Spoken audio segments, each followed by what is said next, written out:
સંતવાણીમાં આપ બધાની હાજરી છે, બધા મહેમાનો પધાર્યા છે, સંતગણ છે, સાથીઓ, કલાકારો, બધાને ચરણોમાં મારા કોટી કોટી વંદન.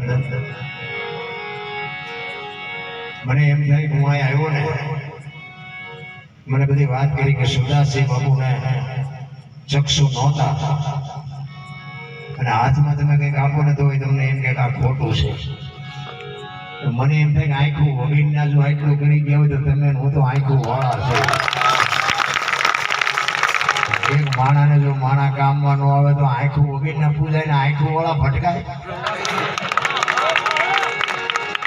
ખરેખર ભાવ જે તમારો ભાવ પ્રેમ ને લાગણી ને ખરેખર વંદન કરું છું, સલામ કરું છું. અને એમાં સુરદાસજી બાપુના જે પરિવાર છે એને તો બાપુ અપરી બહુ સલામ કરું છું. કેવા મા બાપે સંસ્કાર આપ્યો છે કે આવું વાય માતા પિતાની પાછળ આવું જેને કરતા આવડે છે ને. આ વૃદ્ધાશ્રમ ખોલવા પડ્યા, કપાતર પરજા થઈને એમાં વૃદ્ધાશ્રમ ખોલવા પડ્યા.